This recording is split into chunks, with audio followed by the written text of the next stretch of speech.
সবাই একটু কমেন্ট করে জানিয়ে দাও যে আমার কথা ঠিকমতো শোনা যাচ্ছে কিনা। তো বলো সবাই কেমন আছো? তাহলে তোমাদের 4 সাইকেল শেষ, সাইকেল 3 ও শেষ। এখন নতুন সাইকেল, সাইকেল 5। তো আমরা সাইকেল 5 নিয়ে হাজির হয়ে গেলাম। তো সাইকেল 5 এ আমরা 4টা অধ্যায় পড়বো, তাই তো? সাইকেল 5 এ আমরা 4টা অধ্যায় পড়বো। তো 4টা অধ্যায়ের মধ্যে আমি তোমাদের পড়াবো পরমাণুর গঠন ও নিউক্লিয়ার পদার্থবিদ্যা, এবং তোমাদের অপার ভাই পড়াবে হচ্ছে আধুনিক পদার্থবিদ্যা।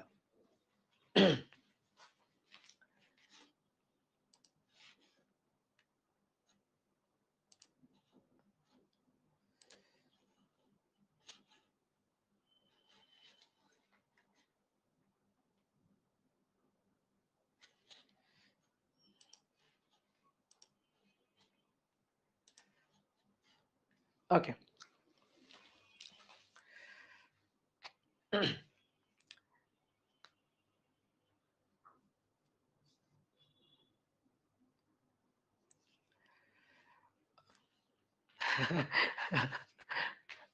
Look like 16 years old.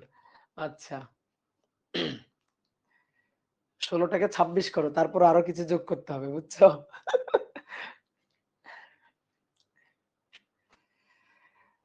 ওকে, তাহলে হ্যাঁ, সবাই মোটামুটি শুনতে পাচ্ছ, সবাই দেখতে পাচ্ছ। তাহলে চলো আমরা শুরু করি। আশা করি সবাই ভালো আছো, আমিও ভালো আছি। আমাদের আজকে থেকে সাইকেল 5 এর ক্লাস শুরু হলো। তো সাইকেল 5 এ আমরা এখন শুরু করতে যাচ্ছি নিউক্লিয়ার পদার্থবিদ্যা ও পরমাণু মডেল চ্যাপ্টারটা। এটা খুবই ছোট একটা চ্যাপ্টার এবং খুবই সহজ একটা চ্যাপ্টার। এই চ্যাপ্টারটার সাথে কেমিস্ট্রির অনেক মিল আছে। আমরা প্রথম দিকে কিছু জিনিস পড়বো যেগুলো অলরেডি তোমরা গুণগত রসায়ন কেমিস্ট্রিতে তোমরা পড়ে আসছো। তো এই কারণে তোমাদের বুঝতে কোনো প্রবলেম আশা করি হবে না, আরো খুব স্মুথ ভাবে তোমরা বুঝতে পারবা। তবে ফিজিক্সে আমরা যা পড়বো, মানে কেমিস্ট্রিতে তুমি পরমাণুর গঠন বা পরমাণুর মডেল রিলেটেড যে আলোচনা পড়ে আসছো, তার সাথে আমরা ফিজিক্সে এখানে এসে আরেকটু অংশ পড়বো, যেটা হচ্ছে তেজস্ক্রিয় ক্ষয়সূত্র ও নিউক্লিয়ার বিক্রিয়াগুলা। তো চলো আমরা শুরু করে দিই। ঠিক আছে, তো সবাইকে শুভেচ্ছা আজকের ক্লাসে। আজকের প্রথম ক্লাস পরমাণুর গঠন ও নিউক্লিয়ার পদার্থবিদ্যা। তো এই অধ্যায়ের আলোচনার শুরুতে আমি একটু ছোট্ট করে বলে নিই যে এই অধ্যায়ের আমরা কি কি টপিক আলোচনা করব। এই অধ্যায়ের টপিকগুলো আমি একটু ছোট্ট করে বলে নিই।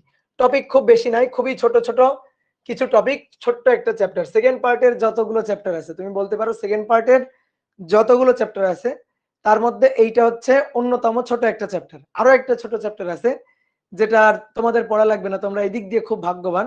সেটা হচ্ছে পঞ্চম অধ্যায়, দিক পরিবর্তী প্রবাহ তড়িৎচুম্বক আবেশ। তো তোমাদের 24 ব্যাচের যেহেতু শর্ট সিলেবাস, তো এই চ্যাপ্টারটা তোমাদের মেবি নেই। ঠিক আছে, তো তোমাদের যতগুলো চ্যাপ্টার আছে তার মধ্যে সেকেন্ড পার্টের সবচেয়ে সহজ চ্যাপ্টার হচ্ছে এইটা, সবচেয়ে সহজ ছোট চ্যাপ্টার। তো আমরা একটু লিখি এই অধ্যায়ে আমরা যা যা পড়বো। এই অধ্যায়ে যা যা পড়বো, তাহলে এই অধ্যায়ের সিলেবাস বা পড়ার টপিক সম্পর্কে আমাদের একটা বেশ ভালো আইডিয়া হবে, বুঝছো? তো অধ্যায়ের শুরুতে আমরা আলোচনা করব হচ্ছে পরমাণুর মডেল। আজকে আলোচনা শুরু হবে। প্রথম টপিক হচ্ছে পরমাণুর মডেল। পরমাণুর মডেল, বোর পরমাণু মডেল, রাদারফোর্ড পরমাণু মডেল, শ্রোডিঞ্জার পরমাণু মডেল, এই পরমাণু মডেলগুলো নিয়ে আমরা আলোচনা করব। দেন তারপর বোর পরমাণু মডেলের সাহায্যে, মূল টপিক এটা, খুবই গুরুত্বপূর্ণ টপিক এবং মূল টপিক এই অধ্যায়ের বলতে পারো। বোর পরমাণু মডেলের সাহায্যে, বোর পরমাণু মডেলের সাহায্যে নিউক্লিয়াসকে কেন্দ্র করে ঘূর্ণনরত ইলেকট্রনের কক্ষপথের n-তম, মানে যে কোনো আর কি, n-তম কক্ষপথের বেগ, ব্যাসার্ধ এবং শক্তি নির্ণয় সংক্রান্ত আলোচনা। এবং তারপরে আসে হচ্ছে পরমাণুর নিউক্লিয়াসের আকার নিউক্লিয়াসের আকার, ব্যাসার্ধ এগুলা নির্ণয়, ঘনত্ব নির্ণয়। আকার পাইলে ব্যাসার্ধ পাবো, ব্যাসার্ধ পাইলে আমরা আয়তন পাবো, তারপর আয়তন পাইলে আমরা সেখান থেকে ঘনত্ব নির্ণয় করতে পারবো। এবার 4 নম্বর টপিক, এটা হচ্ছে এক পার্ট।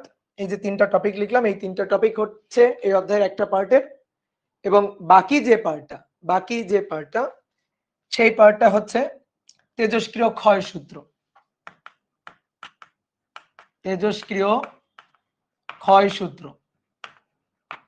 সৃজনশীল প্রশ্নের জন্য বা অ্যাডমিশন টেস্টের প্রশ্নের জন্য এই টপিক খুবই ইম্পর্টেন্ট। এবারও কিন্তু বুয়েটে এখান থেকে একটা কোশ্চেন আসছে, ঠিক আছে? এবারও বুয়েটে এখান থেকে একটা কোশ্চেন আসছে, আর বোর্ড পরীক্ষা তো আসবে, কলেজের পরীক্ষা তো কথাই নেই। তো খুবই ইম্পর্টেন্ট টপিক এবং খুবই সহজ।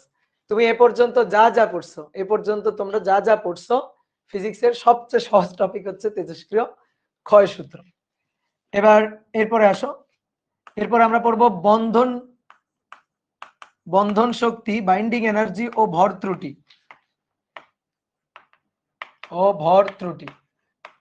এবং লাস্টের দিকে একটা টপিক আছে, সেটা হচ্ছে নিউক্লিয়ার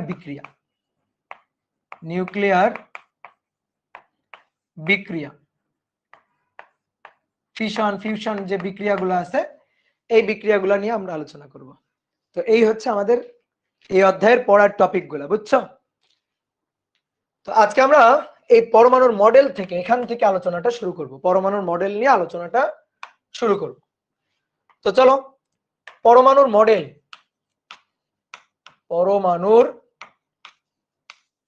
মডেল।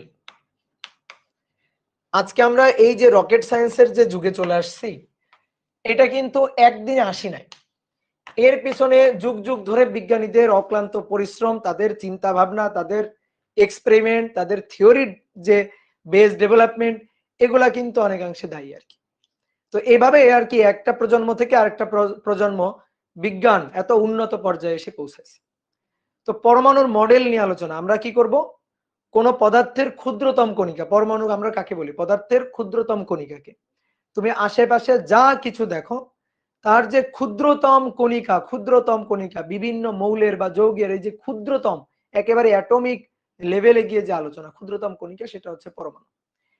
তো এই যে পরমাণু, এই পরমাণুর গঠনটা কেমন, এই পরমাণুর মধ্যে কি কি আছে এবং কিভাবে আছে, ইলেকট্রন, প্রোটন, নিউট্রন, পজিট্রন, এগুলার অবস্থানটা কেমন, এরা কিভাবে অবস্থান করতেছে, একটা পরমাণুর গঠনটা, আণবিক বিন্যাসটা কেমন হবে, সেই জিনিসটা আমরা জানতে চাই।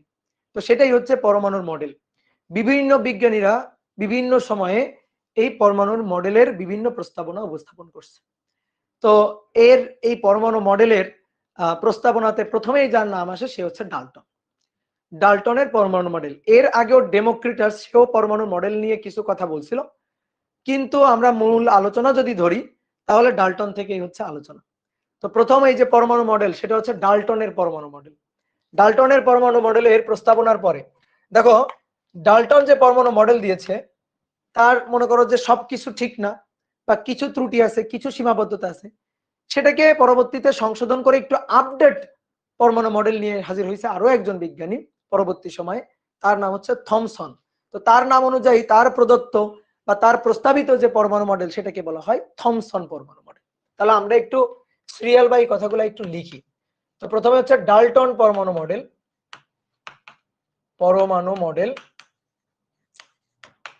দেন তারপর থমসন পরমাণু মডেল,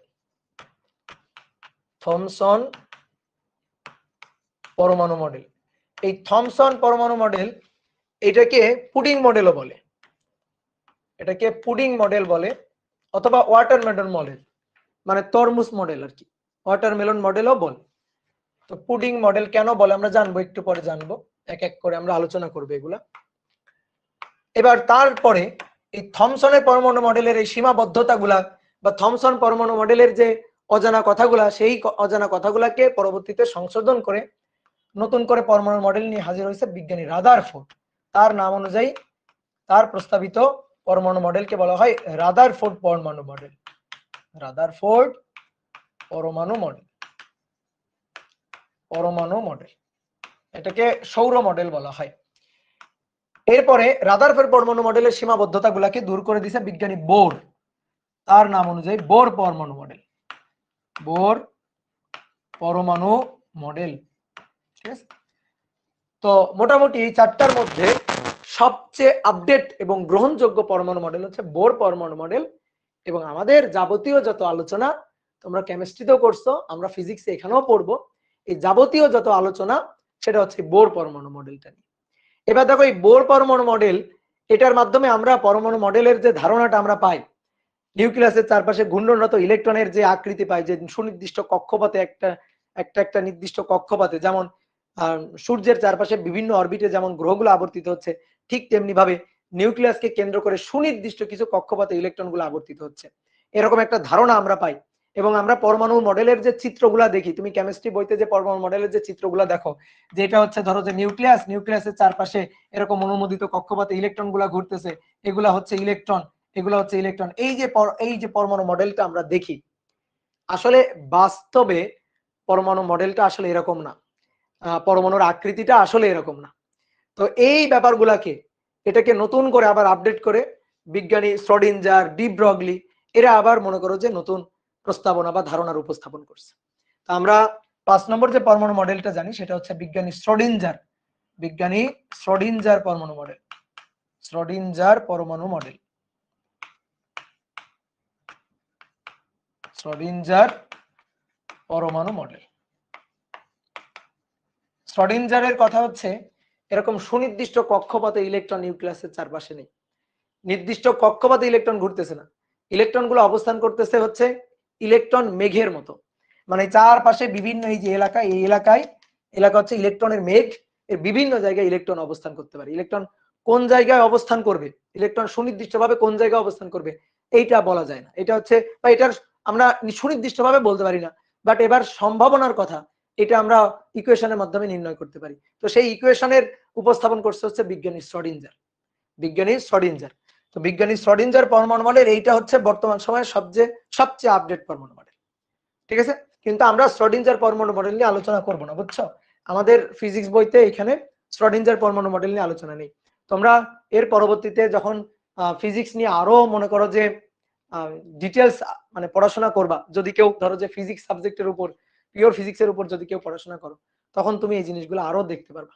ঠিক আছে, কিন্তু ধরো ইঞ্জিনিয়ারিং লাইনে বা মেডিকেল লাইনে গেলে তোমার আর এখান থেকে আর আলোচনা হবে না।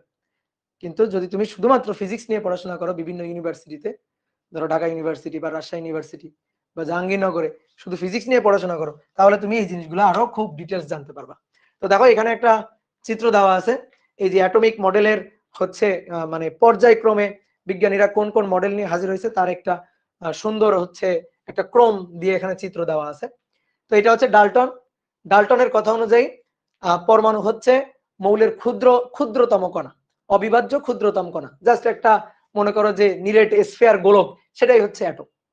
তো এটা হচ্ছে ডাল্টনের কথা। এবার তারপরে হচ্ছে বিজ্ঞানী থমসন, সে বলতেছে যে হ্যাঁ ঠিক আছে, পরমাণু হচ্ছে একটা নিরেট গোলক, কিন্তু সেই নিরেট গোলকের মধ্যে ধনাত্মক চার্জ আছে এবং ঋণাত্মক চার্জ আছে। তো ধনাত্মক চার্জ এবং ঋণাত্মক চার্জ কিভাবে আছে? ওয়াটারমেলন বা তরমুজ কাটার পরে দেখবা তরমুজের যে লাল যে জলীয় অংশ, তার মাঝখানে ছোট ছোট ছোট ছোট কালো কালো তরমুজের বিচি থাকে। এই যে লাল জলীয় অংশ, এটা হচ্ছে পজিটিভ চার্জের আধার। আর এই যে ছোট ছোট ছোট ছোট কালো কালো যে মানে তরমুজের যে বিচিগুলো আছে, এই বিচিগুলো হচ্ছে ইলেকট্রন। এটার সাথে কম্পেয়ার করেই বিজ্ঞানী থমসন সে পরমাণু মডেল উপস্থাপন করছে। এই কারণে তার এই পরমাণু মডেলটাকে তরমুজ মডেল মানে ওয়াটারমেলন বলেন বা পাম পুডিং মডেলটাও বলা হয়। এবার তারপর হচ্ছে বিজ্ঞানী রাদারফোর্ড, এই যে মাঝখানের জন্য হচ্ছে বিজ্ঞানী রাদারফোর্ড পরমাণু মডেলের সীমাবদ্ধতা দূর করে বিজ্ঞানী বোর, এবং বোর পরমাণু মডেল বোর কি বলতেছে, নিউক্লিয়াসকে কেন্দ্র করে ইলেকট্রনগুলো সুনির্দিষ্ট কক্ষপথে আবর্তন করতেছে। কিন্তু বিজ্ঞানী শ্রোডিঞ্জার বলতেছে যে না, নিউক্লিয়াসকে কেন্দ্র করে ইলেকট্রনগুলো সুনির্দিষ্ট এরকম কোনো কক্ষপথে নেই, জাস্ট ইলেকট্রনগুলো এরকম একটা ঘন পুঞ্জীভূত মেঘের মতো অবস্থান করতেছে। এটা হচ্ছে ইলেকট্রন ক্লাউড, এই যে এই অংশটা এটা হচ্ছে ইলেকট্রন ক্লাউড, ইলেকট্রন মেঘ আর কি, বুঝতে পারছো? এইভাবে অবস্থান করতেছে। দেখো সুনির্দিষ্ট কোনো কক্ষপথ নেই, এই যে পজিটিভ চার্জ এটা হচ্ছে নিউক্লিয়াস, এর আশেপাশে ইলেকট্রন মেঘের মধ্যে অবস্থান করতেছে। এই যে আশেপাশে যে ইলেকট্রনের অবস্থান অবস্থানের যে সম্ভাব্য এলাকাটা এটাকে বলা হচ্ছে ইলেকট্রন মেঘ। তো এই হচ্ছে কথা। তো চলো এবার আমরা একজন একজন করে একটু পরমাণু মডেলের কথাগুলো জানি। তো প্রথমে আসব বিজ্ঞানী ডাল্টন। তো ডাল্টন পরমাণু মডেলের এখানে যে কথাগুলা যেগুলো তোমরা ছোটবেলায় পড়ে আসছো, এখন এগুলা তো মনে করো তোমরা জানো, ঠিক আছে, তারপরও যারা জানো না তাদের জন্য জাস্ট আমি একটু কোনো মতে বলে যাচ্ছি, ঠিক আছে। এগুলা তোমরা ছোটবেলা থেকে পড়ে আসছো, ক্লাস মেবি 9-10 থেকে তুমি পড়াশোনা করছো, বা অনেকে মনে করো যে ক্লাস 8 থেকে পড়াশোনা করছো এগুলা, ঠিক আছে। আমরা যখন পড়াশোনা করছি তখন তো ক্লাস 8 এই ডাল্টন পরমাণু মডেলটা করছিলাম, ঠিক আছে, মুখস্থ করছিলাম, টানা মুখস্থ করছিলাম, মুখস্থ না করলে টিচার ধরে মারতো। কিন্তু এগুলো মুখস্থ করার কিছু না, খুবই বুঝে বুঝে জিনিসগুলা পড়তে হবে, চিত্রগুলা মাথায় রাখবা এবং কোন সময়ের কথা মাথায় রাখবা। এটা হচ্ছে সবচেয়ে সবচেয়ে প্রথমকার পরমাণু মডেল, সবচেয়ে মনে করো যে মানে সবচেয়ে প্রথম সেটা হচ্ছে 1808 সালে। তো 1808 সালে সে কি ধারণা করছিল যে পদার্থের, যে কোনো পদার্থের ক্ষুদ্রতম কণিকা, এই ক্ষুদ্রতম অবিভাজ্য যে কণিকা, অবিভাজ্য যাকে আর ভাগ করা যায় না, সেই অবিভাজ্য ক্ষুদ্রতম কণিকার নাম দিয়েছিল বিজ্ঞানী ডাল্টন হচ্ছে পরমাণু, যেটাকে মানে ইংরেজিতে বলা হচ্ছে অ্যাটম। এবারে এই অ্যাটম হচ্ছে ধরো যে কোনো একটা নির্দিষ্ট মৌলের সবগুলো অ্যাটম একই রকম হবে, কিন্তু ভিন্ন ভিন্ন মৌলের অ্যাটম গুলা কিন্তু ভিন্ন ভিন্ন হবে এবং তাদের ধর্ম ভিন্ন ভিন্ন হবে। যদি একই মৌলের আমি অ্যাটম চিন্তা করি, ধরো একই মৌলের অনেকগুলো অ্যাটম, তারা দেখতে একই রকম হবে, তাদের ধর্ম একই রকম হবে, কিন্তু ভিন্ন ভিন্ন মৌলের অ্যাটম ভিন্ন ভিন্ন, ধরো অক্সিজেন হাইড্রোজেন ভিন্ন ভিন্ন মৌল, তাহলে তাদের অ্যাটমের আকৃতি হবে আলাদা আলাদা, তাদের ধর্ম হবে আলাদা আলাদা, ঠিক আছে। তো এই কথাটাই বলা হচ্ছে।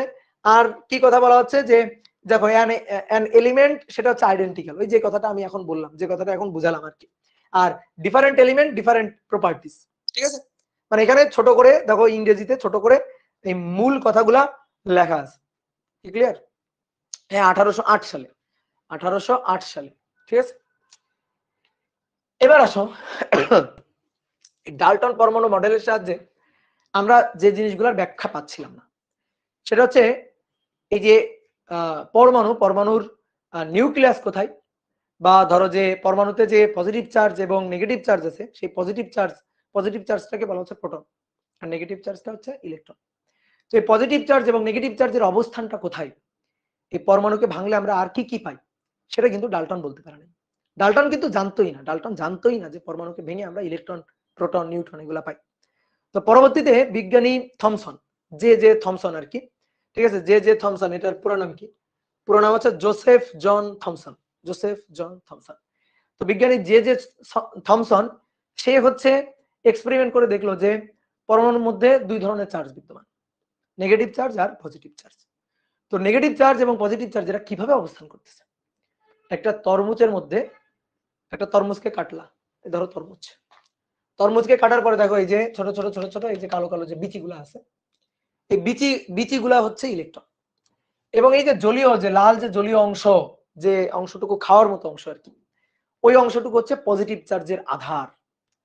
তাহলে এরকম পজিটিভ চার্জের মানে পরমাণুতে পজিটিভ চার্জের আধারের মধ্যে নেগেটিভ চার্জ ছড়ানো আছে।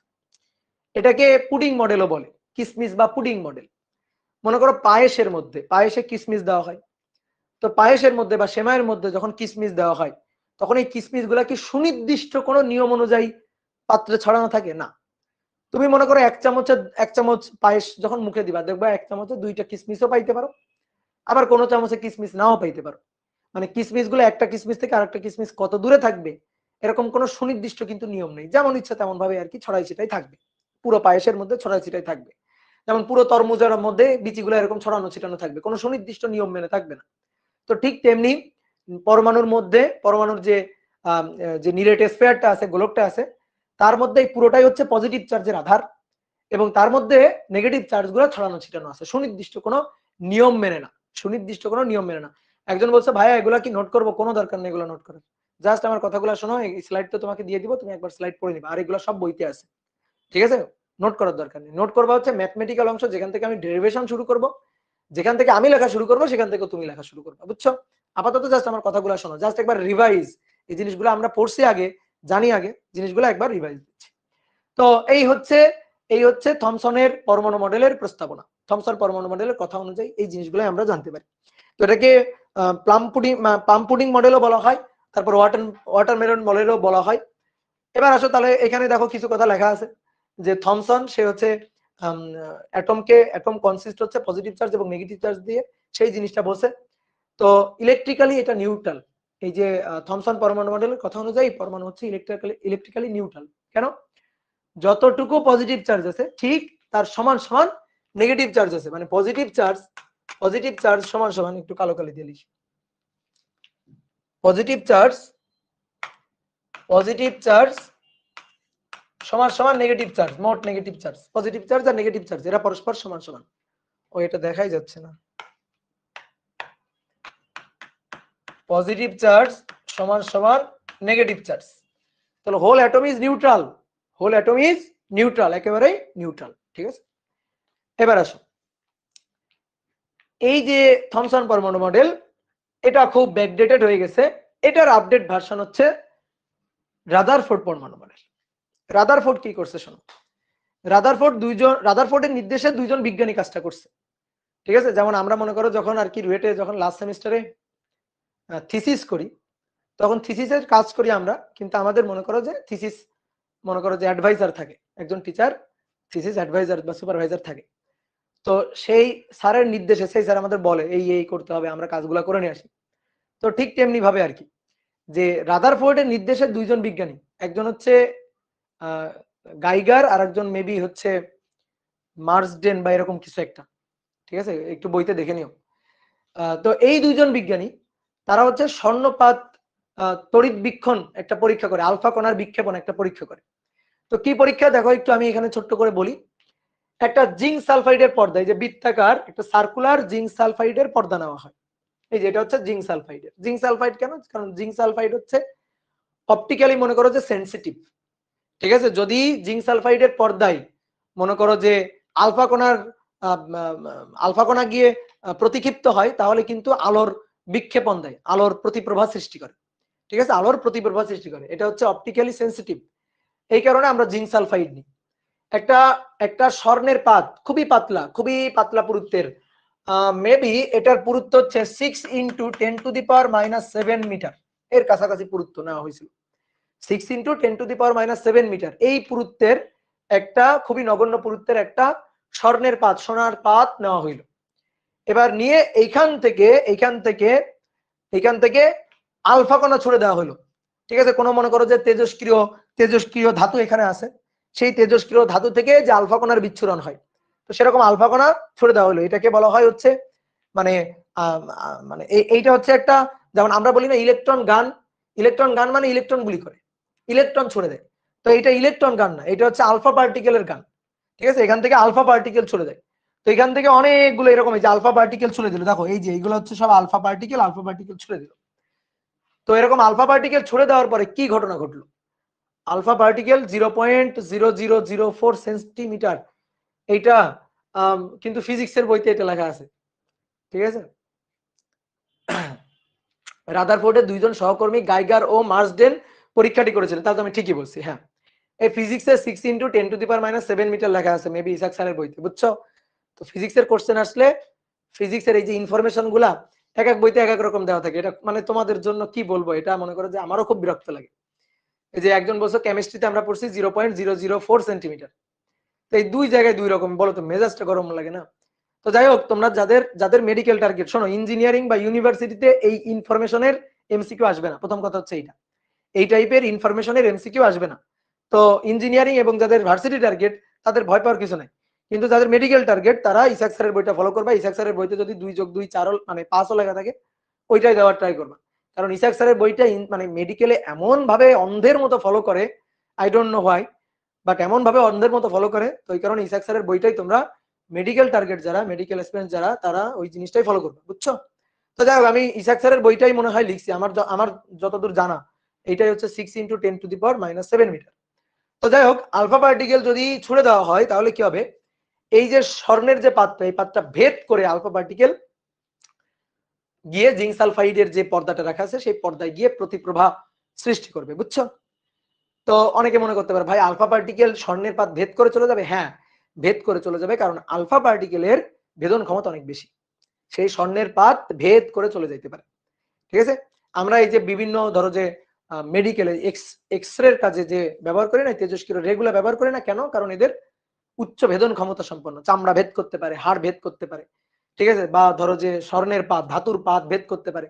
এই কারণে হচ্ছে যে এয়ারপোর্টে বা ধরো যে চোরাচালান প্রতিরোধে যখন আর কে স্ক্যান করা হয়, ঠিক আছে, বা মনে করো যে কোনো অবৈধ কোনো সরঞ্জাম আছে কিনা, বা সাপোজ কোনো বিস্ফোরক আছে কিনা, এগুলো স্ক্যান করে যে ধরা হয়, এইগুলোর কাজে এই উচ্চ ভেদন ক্ষমতা সম্পন্ন রেগুলা কিন্তু ব্যবহার করা হয়। তো এরকম উচ্চ ভেদন ক্ষমতা সম্পন্ন আলফা পার্টিকেল ছুড়ে দেওয়া হয়েছে। আলফা পার্টিকেল ছুড়ে দেওয়া হলে দেখা যায় যতগুলো আলফা পার্টিকেল ছুড়ে দেওয়া হলো, এখান থেকে মনে করো অনেকগুলো, ধরো 1 লক্ষ আলফা পার্টিকেল ছুড়ে দেওয়া হলো, বেশিরভাগ আলফা পার্টিকেল একেবারে সোজা, একেবারে সোজা, দেখো বেশিরভাগ, এটা হচ্ছে বেশিরভাগ আলফা পার্টিকেল একেবারে সোজা চলে যায়, সোজা গিয়ে এই জিঙ্ক সালফাইডের পর্দার উপর গিয়ে পড়ে। আর এখানে যখন পড়বে তখন এরকম জ্বলে উঠবে, মানে অপটিক্যালি সেন্সিটিভ, তো যখনই আলফা পার্টিকেল গিয়ে এই জিঙ্ক সালফাইডের পর্দায় পড়বে তখন জ্বলে উঠবে, আমি বুঝতে পারবো যে ওখানে গিয়ে একটা আলফা পার্টিকেল গিয়ে হিট করছে, আঘাত করছে। কি কথা হচ্ছে ক্লিয়ার? আর কিছু সংখ্যক, ঠিক আছে, খুবই কম কিছু সংখ্যক, বেশিরভাগই কিন্তু সোজা চলে যাবে। ভালো করে বুঝিও কথাগুলা, পয়েন্টগুলা ভালো করে বুঝিও, বেশিরভাগ সোজা চলে যাবে। কিছু সংখ্যক, ঠিক আছে, কিছু সংখ্যক দেখা যাবে সামান্য বেঁকে যাবে, যেমন এইটা দেখো সামান্য বেঁকে গেছে, এটা এই যে এটা সামান্য বেঁকে গেছে, তারপরে এটাও কিন্তু বেঁকে গেছে একটু, এটাও কিন্তু একটু বেঁকে গেছে। তো বেঁকে ওই পাশেই জিঙ্ক মানে এই যে স্বর্ণের যে পাতটা আছে সেই পাতের ওই পাশেই জিঙ্ক সালফাইডের পর্দায় গিয়ে প্রতিপ্রভা সৃষ্টি করবে। এই যে এখানে যখন আলো জ্বলে উঠবে, ধরো আলফা পার্টিকেল তো আমি দেখতে পারবো না, কিন্তু এখানে যখন আলো জ্বলে উঠবে, এখানে যখন এরকম আলো জ্বলে উঠবে তখন আমি বুঝতে পারবো যে এখানে গিয়ে একটা আলফা পার্টিকেল হিট করছে। ঠিক আছে, এই কারণে আমরা জিঙ্ক সালফাইড পর্দাটা ব্যবহার করি, বুঝছো? তো এবার আসো, তাহলে ম্যাক্সিমাম সংখ্যক সোজাসুজি চলে যাবে, কিছু সংখ্যক সামান্য বেঁকে যাবে, এবং একেবারে মনে করো যে পুরোপুরি একেবারে ধরো যে ব্যাক করে চলে আসবে, পুরোপুরি ব্যাক করবে, এরকম মনে করো 1 লাখে একটা দুইটা, 1 লাখে একটা দুইটা। তো 1 লাখে একটা দুইটা পুরোপুরি ব্যাক করে, পুরোপুরি আবার ব্যাক করে মনে করো এদিকে চলে আসবে।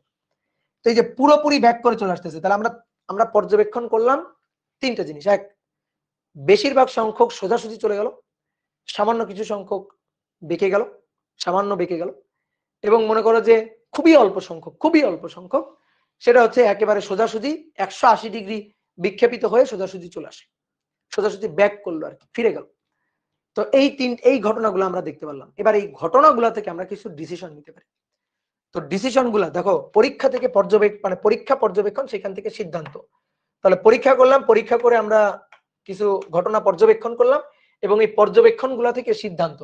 তো দেখো আমি পর্যবেক্ষণ লিখতেছি এবং একটু ছোট করে সিদ্ধান্ত গুলো লিখতেছি, যে বেশিরভাগ সোজাসুজি চলে যায়, বেশিরভাগ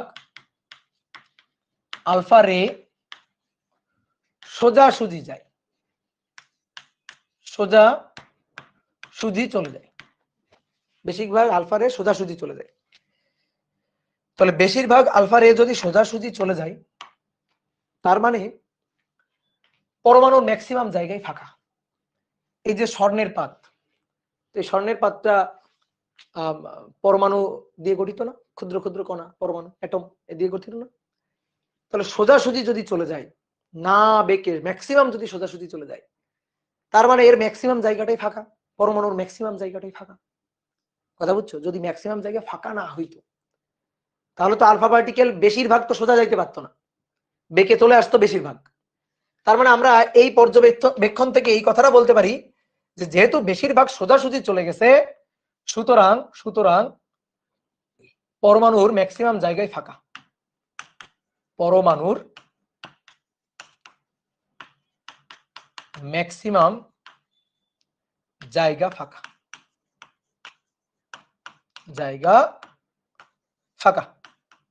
তাহলে এই কথাটা আমরা বলতে পারি। এবার দেখো দ্বিতীয় যে পর্যবেক্ষণটা ছিল আমাদের, দ্বিতীয় পর্যবেক্ষণটা কি? কিছু সংখ্যক সামান্য বেঁকে আসে, কিছু সংখ্যক সামান্য বেঁকে যায়, বেঁকে গিয়ে জিঙ্ক সালফাইড পর্দায় প্রতিপ্রভা সৃষ্টি করে। কিছু সংখ্যক সামান্য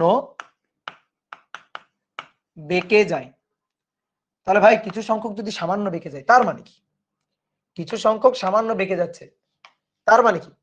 তার মানে হচ্ছে পরমাণুর মধ্যে এমন একটা জায়গা আছে, ভালো করে বুঝিও কথাগুলো, পরমাণুর মধ্যে এমন একটা জায়গা আছে যে জায়গায় কিছু পজিটিভ চার্জ পুঞ্জীভূত হয়ে আছে, এই কারণে সামান্য বেঁকে গেছে। ধরো যদি এরকম হয়, এখানে যদি পজিটিভ চার্জ থাকে, ধরো এটা চার্জ থাকে, ধরো এটা পজিটিভ, তাহলে কি হবে, যে আলফা পার্টিকেলটা কি এইভাবে আঘাত করতেছে, ধরো এখানে কি আঘাত করতেছে, সেটা বেঁকে এইদিকে চলে যাবে। যেটা কি এখানে আঘাত করতেছে সেটা বেঁকে এই যে সামান্য বেঁকে এইদিকে চলে যাবে। এই কথা কি বুঝছো? তাহলে যদি মাঝখানে এইখানে কোন জায়গায় যদি কিছু সংখ্যক পজিটিভ চার্জ পুঞ্জীভূত থাকে, তাহলে দেখো যখন গিয়ে হিট করবে, ধাক্কা দিবে, পজিটিভ চার্জের সাথে যখন ধাক্কা লাগবে, তখন কিন্তু বেঁকে বেঁকে চলে যাবে, সামান্য বেঁকে চলে যাবে। কি কথা কি বুঝছো? তাহলে কিছু কিছু সংখ্যক যেহেতু সামান্য বেঁকে চলে যায়, তার মানে এই কথার উপর ভিত্তি করে আমরা বলতে পারি যে পরমাণুর মধ্যে কোনো একটা জায়গায় পজিটিভ চার্জ পুঞ্জীভূত হয়ে আছে। পজিটিভ চার্জ মানে তো প্রোটন, তাহলে প্রোটন পুঞ্জীভূত হয়ে আছে। এই যে জায়গাটাতে পজিটিভ চার্জ বা প্রোটন পুঞ্জীভূত হয়ে আছে, এটাই হচ্ছে নিউক্লিয়াস। তাহলে যেহেতু কিছু সংখ্যক সামান্য বেঁকে যাচ্ছে, তার মানে পজিটিভ চার্জ পুঞ্জীভূত হয়ে আছে, যে জায়গাটার নাম হচ্ছে নিউক্লিয়াস। তাহলে আমরা এখান থেকে নিউক্লিয়াসের ধারণাটা পাচ্ছি, নিউক্লিয়াস বা পজিটিভ চার্জ। পজিটিভ চার্জ আর অনেকে বলতে পারো ভাই ইলেকট্রনও তো আছে। এই যে ধরো যে এটা হচ্ছে নিউক্লিয়াস, নিউক্লিয়াসের চারপাশে তো ইলেকট্রন আছে। হ্যাঁ, এবার শোনো, ইলেকট্রনের সাথে কি আলফা পার্টিকেলের ধাক্কা লাগতেছে না? লাগতেছে। ভালো করে বুঝিও, ইলেকট্রনের সাথে যদি আলফা পার্টিকেলের ধাক্কা লাগে, তাহলে কিছু হবে না, বাঁকবে না, সোজাই চলে যাবে। কিন্তু নিউক্লিয়াসের সাথে যখন ধাক্কা লাগতেছে, তখন বেঁকে এদিকে সরে যাচ্ছে। নিউক্লিয়াসের সাথে ধাক্কা লাগতেছে, তখন বেঁকে এদিকে চলে যাচ্ছে। কিন্তু যখন ইলেকট্রনের সাথে ধাক্কা লাগতেছে বা ফাঁকা জায়গার মধ্য দিয়ে যাচ্ছে, তখন সোজা চলে যাচ্ছে। কারণ কথা হচ্ছে কেন? কারণ ইলেকট্রনের তুলনায় আলফা পার্টিকেল, ইলেকট্রনের তুলনায় আলফা পার্টিকেল প্রায় ধরো 7000 গুণ ভারী। তাহলে দেখো একটা হালকা জিনিস তার চেয়ে 7000 গুণ ভারী একটা জিনিস, তো সেইটা যখন ওই হালকা জিনিসটাকে ধাক্কা দিবে, ইলেকট্রন হালকা, তার তুলনায় আলফা পার্টিকেল ইলেকট্রনের ম্যাস অনেক কম, ভর অনেক কম, আর আলফা পার্টিকেল ভর অনেক বেশি। তো সেইটা গিয়ে যখন ইলেকট্রনকে ধাক্কা দিবে, তাহলে ধাক্কা দিয়ে তো মনে করো সোজাই চলে যাবে। খুবই সহজ কথা, ধরো একটা একটা ছোট একটা বাইসাইকেল, আর তার সাথে মনে করো যে একটা বিশাল ভারী একটা ট্রাক এসে ধাক্কা দিল। তো ধাক্কা দিয়ে কি মনে করো যে সাইকেলকে রাখবে, তো ওটাকে ঠেলে নিয়ে সোজা চলে যাবে। কি ক্লিয়ার? কিন্তু মনে করো দুইটা ট্রাক, এইটা যদি সংঘর্ষ হয়, তাহলে দুইটা ট্রাকের সংঘর্ষে মনে করো একটা ট্রাক স্থির দাঁড়ানো, আর একটা ট্রাক এসে ধাক্কা দিল, তাহলে যে ধাক্কা দিচ্ছে সেই কিন্তু বেঁকে টেকে যাবে। কি ক্লিয়ার? তাহলে মনে করো নিজের চেয়ে হালকা জিনিসের সাথে যখন ধাক্কা লাগবে, তখন গতির দিক তেমন চেঞ্জ হবে না, তুমি সোজাসুজি চলে যেতে পারবা খুবই হালকা জিনিসের সাথে যদি ধাক্কা লাগে। কিন্তু নিজের চেয়ে যদি ভারী জিনিসের সাথে ধাক্কা লাগে, তখন তুমিই বেঁকে যাবা। ঠিক আছে, তুমি দৌড় দিছো, কিন্তু তোমার সামনে একটা নিজের চেয়ে একটা ভারী কিছু, তাহলে ধাক্কা লাগলে তুমিই তো বেঁকে অন্যদিকে চলে যাবা। তাহলে নিউক্লিয়াসে পজিটিভ চার্জ আছে, আর আলফা পার্টিকেল নিজেও পজিটিভ চার্জ।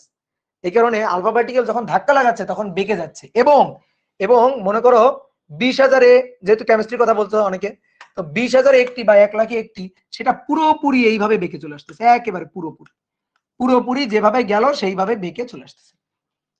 তাহলে বেঁকে চলে আসতেছে কার জন্য? অবশ্যই ভারী কেউ একটা আছে, এবং যে অবশ্যই পজিটিভ চার্জ, এই কারণে আলফা পার্টিকেল বেঁকে চলে আসতেছে। তাহলে আলফা পার্টিকেলের চেয়ে ভারী কিছু একটা আছে, এবং এই ভারী কিছু একটা ওটা পজিটিভ চার্জ, এই কারণে বেঁকে চলে আসতেছে। তাহলে এখান থেকে কিন্তু আমরা নিউক্লিয়াসের ধারণা পাই। এই নিউক্লিয়াস আবিষ্কার করে কে? রাদারফোর্ড। ঠিক আছে, নিউক্লিয়াস আবিষ্কার করে কে? রাদারফোর্ড। বুঝছো? ইলেকট্রন আবিষ্কার করে কে? বিজ্ঞানী জে জে থমসন। কেমিস্ট্রিতে মানে ইসে কিন্তু আসবে এমসিকিউতে। আর নিউক্লিয়াস আবিষ্কার করে কে? নিউক্লিয়াস আবিষ্কার করে বিজ্ঞানী রাদারফোর্ড। কোন পরীক্ষার মাধ্যমে? এই স্বর্ণপাত আলফা বিক্ষেপণ যে পরীক্ষাটা, এর মাধ্যমে। বুঝলা? এবার আরেকটা কথা ছিল, সেই কথাটা কি? সেই কথাটা হচ্ছে যে এই যে অলরেডি সেটা বলেই ফেলছি, যে একটা পুরোপুরি বেঁকে চলে আসতেছে। ঠিক আছে, এই যে খুবই খুবই কম সংখ্যক পুরোপুরি বেঁকে চলে আসতেছে। তো খুবই কম সংখ্যক পুরোপুরি বেঁকে চলে আসতেছে, তার কারণটাই হচ্ছে ইলেকট্রনের সাথে ধাক্কা খেয়ে সোজাসুজি চলে যাচ্ছে। ম্যাক্সিমাম জায়গাটা ফাঁকা, ইলেকট্রনের সাথে ধাক্কা খেয়ে বাদ বাকিগুলো সোজাসুজি চলে যাচ্ছে। যেটা পুরোপুরি বেঁকে চলে আসতেছে, সেটা আসলে সেটা আসলে নিউক্লিয়াসের সাথে ধাক্কা লাগতেছে। ঠিক ক্লিয়ার? তো এটাই হচ্ছে কথা। তাহলে আমরা এই পর্যবেক্ষণ থেকে আমরা সিদ্ধান্তগুলো লিখে ফেললাম। এবার আসো এই যে নিউক্লিয়ার পরমাণু মডেল, রাদারফোর্ডের যে পরমাণু মডেল, দেখো যে আলোচনাটা আমরা একটু আগে করলাম, ঠিক আছে, যে আলোচনাটা আমরা একটু আগে করলাম, সেই আলোচনার উপর মানে ভিত্তি করে বা সেই এক্সপেরিমেন্টের উপর ভিত্তি করে আমরা কিন্তু মানে পরমাণুর একটা মানে আকৃতি আমরা ভেবে নিতে পারি। কি আকৃতি? মাঝখানে থাকবে নিউক্লিয়াস, পজিটিভ চার্জের কিছু একটা, আশেপাশের ম্যাক্সিমাম জায়গা থাকবে ফাঁকা, এবং আশেপাশে ইলেকট্রন গুলা থাকবে। ঠিক আছে, আশেপাশে কি থাকবে? ইলেকট্রন গুলা থাকবে। তো সেটাই দেখো, যে এই কালি দিয়ে যেটা লেখা আছে, এই যে হালকা যে কালোটা মানে কালারটা যেটা আছে, সেটা হচ্ছে ফাঁকা জায়গা।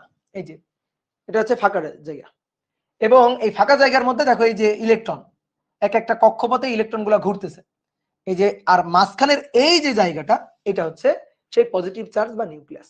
তাহলে এরকম একটা আকৃতি কিন্তু আমরা পাচ্ছি। কি কথা কি বুঝছো? এরকম একটা আকৃতি আমরা পাচ্ছি।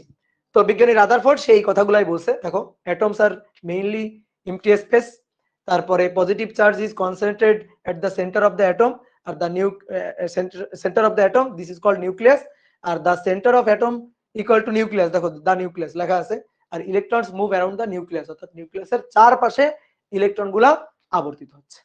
কি ক্লিয়ার? তো এটা হচ্ছে রাদারফোর্ডের পরমাণু মডেল। এবার রাদারফোর্ড পরমাণু মডেলের সীমাবদ্ধতা, ঠিক আছে, বই থেকে খুব সুন্দর করে আমি এই যে মার্ক করে দিচ্ছি 2 মার্কের প্রশ্নের জন্য, যেটা পড়বা, বুঝছো? 2 মার্কের প্রশ্নের জন্য রাদারফোর্ডের এই সীমাবদ্ধতাটা পড়বা। সীমাবদ্ধতা আমি একটু আলোচনাও করে দিচ্ছি, ছোট্ট করে আলোচনা করে দিচ্ছি। এটা 2 মার্কের জন্য অনুধাবনমূলক প্রশ্নের জন্য, বুঝছো? অনুধাবনমূলক প্রশ্নের জন্য সীমাবদ্ধতাটা পড়বা। তো সীমাবদ্ধতা কি তোমরা কেমিস্ট্রিতে পড়ছো? সেই সীমাবদ্ধতা হচ্ছে যে ইলেকট্রন গুলা যখন এই কক্ষপথে আবর্তিত হতে থাকে তখন সে ক্রমাগত শক্তি বিকিরণ করে। এবার আমার প্রশ্ন হচ্ছে কেন? এই কথাটা আমাদের বইতে লেখা আছে যে ইলেকট্রন গুলা যখন ঘূর্ণনরত থাকে, নিউক্লিয়াসের চারপাশে যখন ঘূর্ণনরত থাকে, এই যে ঘূর্ণনরত আছে, এই ঘূর্ণনরত থাকা অবস্থায় তারা শক্তি বিকিরণ করে। তো শক্তি ক্রমাগত শক্তি বিকিরণ করে কেন? আমার প্রশ্ন হচ্ছে কেন শক্তি বিকিরণ করে? তো শক্তি বিকিরণ করে তার কারণ হচ্ছে তড়িৎ চুম্বকীয় তত্ত্ব অনুযায়ী, অর্থাৎ ইলেকট্রোম্যাগনেটিক যে ওয়েভ যে ইকুয়েশন, তো সেই তত্ত্ব অনুযায়ী, ইলেকট্রোম্যাগনেটিক ওয়েভ ইকুয়েশন তত্ত্ব অনুযায়ী, তড়িৎ চুম্বকীয় তত্ত্ব অনুযায়ী, যদি কোনো চার্জ, ভালো করে শুনিও কথাটা, এই জিনিসটা আমরা আরো ভালো বুঝতে পারতাম যদি আমরা চতুর্থ অধ্যায় পঞ্চম অধ্যায় পড়তাম, যে যদি কোনো চার্জ ত্বরণ নিয়ে মুভ করে, যদি কোনো চার্জ ত্বরণ নিয়ে গতিশীল থাকে, তাহলে সে ক্রমাগত শক্তি বিকিরণ করবে ত্বরণ নিয়ে। তো তুমি দেখো তো এই যে এটা হচ্ছে ইলেকট্রন, এখানে কে দেখাই, এটা হচ্ছে নিউক্লিয়াস, নিউক্লিয়াসের চারপাশে এই যে ঘুরতেছে ইলেকট্রন, এটা হচ্ছে ইলেকট্রন। তো ইলেকট্রন হচ্ছে নেগেটিভ চার্জ, আর নিউক্লিয়াস আছে প্রোটন পজিটিভ চার্জ, একটু আগে রাদারফোর্ডের পরীক্ষা দিয়ে আমরা প্রমাণ করছি। এই পজিটিভ চার্জ এবং নেগেটিভ চার্জ এরা তো পরস্পরকে আকর্ষণ করবে। তো এরা যে পরস্পরকে আকর্ষণ করবে এটা হচ্ছে ইলেকট্রোস্ট্যাটিক ফোর্স, মানে তড়িৎ বল, তড়িৎ যে কুলম্ব বল সেটা। তাহলে এই বল দিয়ে আকর্ষণ করতেছে, তো এই বল দিয়ে কোন দিকে আকর্ষিত হচ্ছে? কেন্দ্রের দিকে। তো কেন্দ্রের দিকে আকর্ষিত হওয়ার কারণে তো কেন্দ্রমুখী বল থাকবে, এফ ই, এটা হচ্ছে এম ভি স্কয়ার বাই আর, কেন্দ্রমুখী বলের যোগান দিবে, বুঝছো? তাহলে কেন্দ্রমুখী বলের যেহেতু যোগান দিচ্ছে, কেন্দ্রমুখী বলই যেহেতু আছে, তার মানে কেন্দ্রমুখী ত্বরণ আছে না? কেন্দ্রমুখী ত্বরণ আছে, কেন্দ্রের দিকে ত্বরণ আছে। তাহলে এই যে চার্জ, এই চার্জ কি করতেছে? ত্বরণ নিয়ে মুভ করতেছে, ত্বরণ নিয়ে বৃত্তাকার পথে গতিশীল আছে। তো তড়িৎ চুম্বকীয় তত্ত্ব অনুযায়ী কোন চার্জ যদি ত্বরণ নিয়ে মুভ করে, ত্বরণ নিয়ে গতিশীল থাকে, তাহলে সে ক্রমাগত শক্তি বিকিরণ করবে। তাহলে শক্তি এভাবে বিকিরণ করতে থাকলে আস্তে আস্তে এই যে কক্ষপথগুলো আছে, এই কক্ষপথগুলোর ব্যাসার্ধটা কমতে থাকবে। কারণ যতই শক্তি বিকিরণ করবে ততই সে লোয়ার অরবিটে নেমে আসবে, ঠিক আছে? ততই তার অরবিটের রেডিয়াসটা হবে কম। তাহলে অরবিটের রেডিয়াসটা যদি কম হয়, কম হতে হতে হতে হতে হতে হতে এক সময় নিউক্লিয়াসে গিয়ে পতিত হবে, পরমাণু তার স্থায়িত্ব হারাবে, পরমাণুটা তার স্থায়িত্ব হারাবে। তাহলে এটাই হচ্ছে কথা। তো এই কারণে দেখো এই পরমাণু মডেল আর টিকলো না, এটা হচ্ছে এর মূল সীমাবদ্ধতা। আরো কিছু সীমাবদ্ধতা আছে, হ্যাঁ, ম্যাক্সওয়েলের তড়িৎচুম্বকীয় তত্ত্ব, হ্যাঁ, এই যে ম্যাক্সওয়েলের তড়িৎচুম্বকীয় তত্ত্ব অনুযায়ী কোন চার্জ যদি মুভ করে ত্বরণ নিয়ে মুভ করে, তাহলে ক্রমাগত শক্তি বিকিরণ করবে। তো ক্রমাগত শক্তি বিকিরণ করলে তো আস্তে আস্তে তার অরবিটের রেডিয়াসটা কমতে থাকবে, রেডিয়াসটা কমতে কমতে একসময় সে নিউক্লিয়াসে পতিত হবে এবং পরমাণু তার অস্তিত্বটা হারাবে। তো এই কারণে রাদারফোর্ডের এই পরমাণু মডেল এইটা আর টিকলো না। এরপরে এই সীমাবদ্ধতাকে দূর করে নতুন করে পরমাণু মডেল নিয়ে হাজির হইলো হচ্ছে বোর। এখানে তোমাদের একটা কথা বলে রাখি, আমাদের বইয়ে সৌর মডেল বলা আছে রাদারফোর্ডের পরমাণু মডেলটাকে, রাদারফোর্ড সৌর মডেলের সাথে তুলনা করে সে পরমাণু মডেলের উপস্থাপন করছে। কিন্তু আমি একটু অনলাইনে ঘাটাঘাটি করে দেখলাম সব জায়গায় বোর পরমাণু মডেলটাকে প্ল্যানেটারি মডেলটাই বলছে, ঠিক আছে? বোর পরমাণু মডেল এটাকেই সৌর মডেল বলছে সব জায়গায়। তো তোমাদের যেহেতু বইয়ে হচ্ছে রাদারফোর্ডের পরমাণু মডেলকে সৌর পরমাণু মডেল লেখা, তো তোমরা ওটাই লিখবা, সৌর মডেলটা হচ্ছে রাদারফোর্ডের, ওইটাই তোমরা লিখবা। ক্লিয়ার? তো এবার আসো বোর পরমাণু মডেল, এটা নিয়েই হচ্ছে আমাদের আলোচনা। তো বোর কি বলতেছে? বোর এবার অনেক কথা বলতেছে। বোর বলতেছে হ্যাঁ ঠিক আছে, পরমাণুর কেন্দ্রে হচ্ছে নিউক্লিয়াস, নিউক্লিয়াসে হচ্ছে প্রোটন এবং নিউট্রন। যে প্রোটন হচ্ছে পজিটিভ চার্জ, নিউট্রন হচ্ছে নেগেটিভ, সরি নিস্তড়িত, কোনো চার্জ নেই।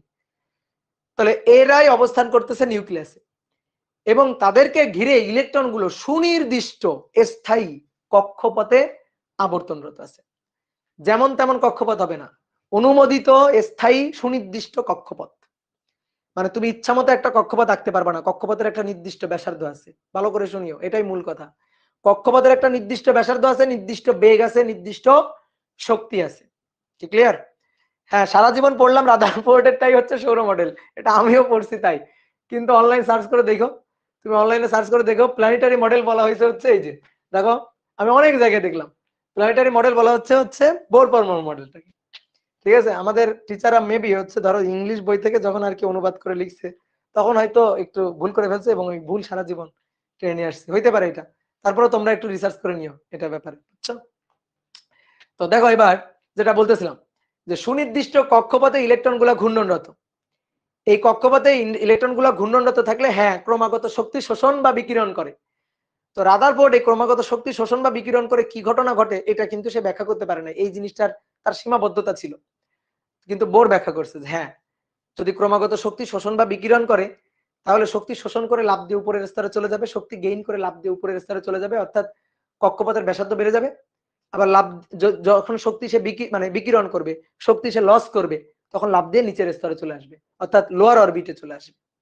তো এই ব্যাপারটাই আমাদের ব্যাখ্যা করছে। কি ক্লিয়ার? এই ব্যাপারটা সুন্দর করে আমাদের ব্যাখ্যা করছে কে? বিজ্ঞানী বোর। তো বোর পরমাণু মডেলের যে কথাবার্তাগুলো দেখো এখানে একটু ইংরেজিতে ছোট ছোট করে মূল কথাগুলা লেখা আছে। ঠিক আছে, অরবিটের নির্দিষ্ট ব্যাসার্ধ হবে, অরবিটের নির্দিষ্ট আকার হবে, নির্দিষ্ট আকৃতি হবে। ঠিক আছে, অরবিট নিজের ইচ্ছা মতো বানানো যাবে না, এটাই হচ্ছে বোরের কথা।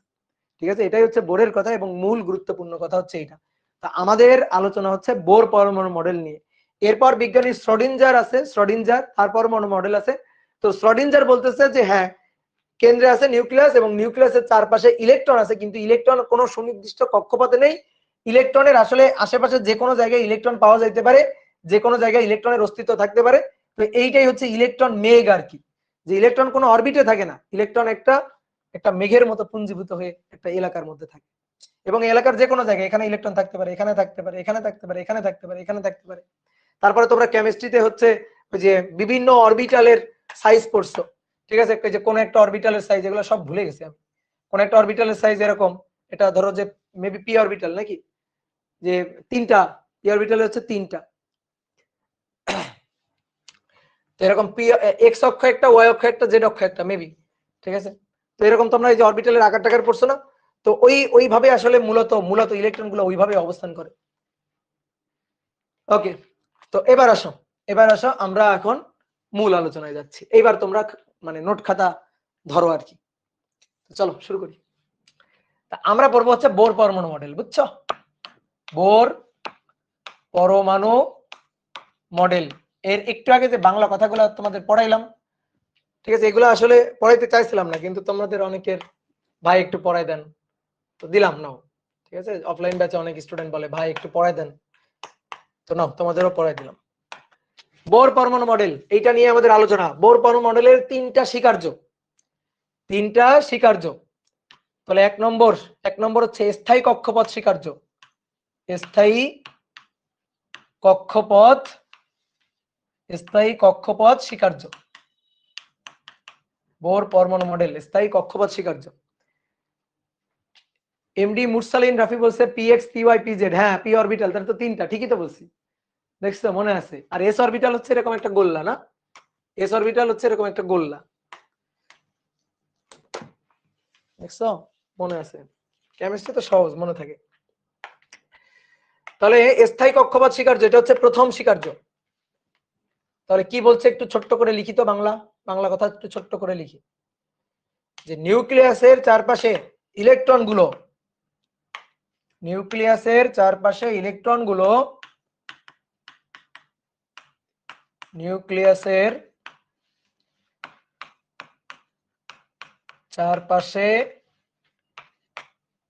ইলেকট্রনগুলো সুনির্দিষ্ট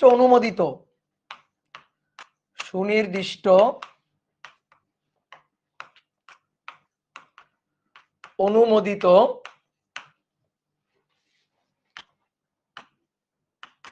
কক্ষপথে আবর্তন করে, সুনির্দিষ্ট অনুমোদিত কক্ষপথে আবর্তন করে। প্রতিটি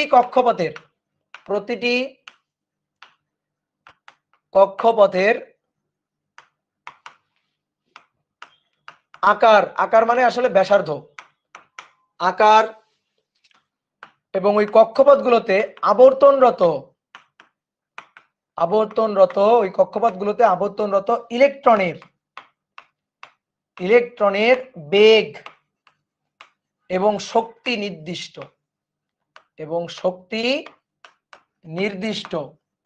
অর্থাৎ প্রত্যেকটা অরবিটে শক্তির পরিমাণ নির্দিষ্ট। ঠিক আছে, প্রত্যেকটা অরবিটে শক্তির পরিমাণ নির্দিষ্ট। কি ক্লিয়ার? প্রত্যেকটা অরবিটে শক্তির পরিমাণ নির্দিষ্ট। তাহলে আসলে একটু চিত্র আঁকি। এটা হচ্ছে নিউক্লিয়াস, এটা নিউক্লিয়াসের চারপাশে ইলেকট্রনগুলো সুনির্দিষ্ট বৃত্তাকার কক্ষপথে ঘূর্ণায়মান। এই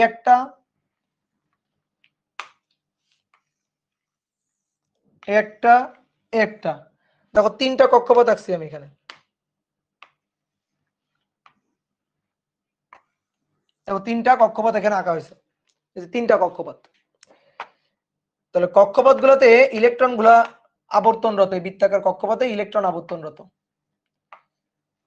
এই যে কক্ষপথটা, এই কক্ষপথ প্রথম কক্ষপথ, দ্বিতীয় কক্ষপথ, তৃতীয় কক্ষপথ। শোনো, প্রথম কক্ষপথ এবং দ্বিতীয় কক্ষপথের মাঝখানে ফাঁকা জায়গা আছে।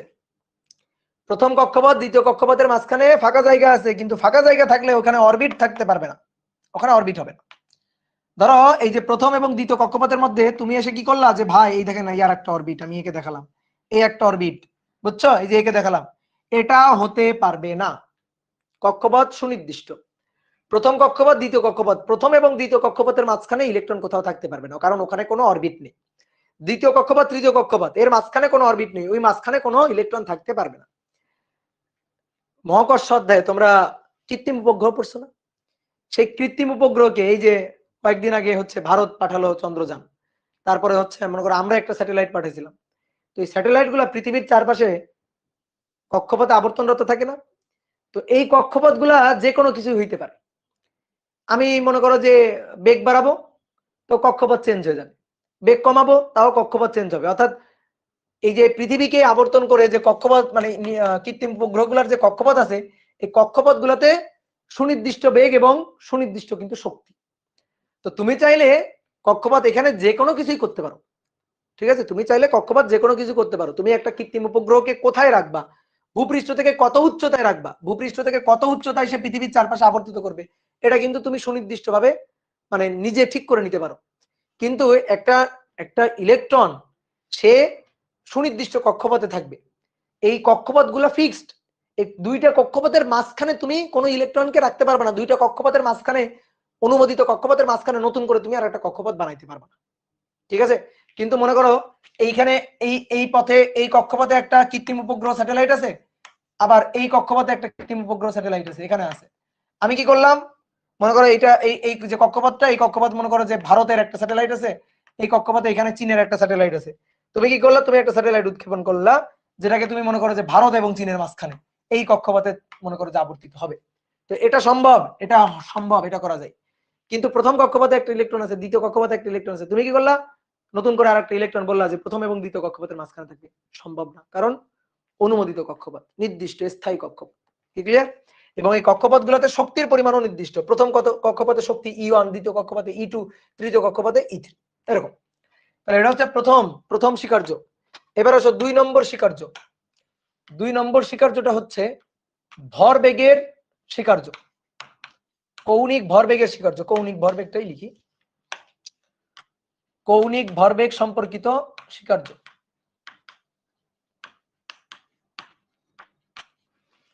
কৌণিক ভরবেগ সম্পর্কিত স্বীকার্য।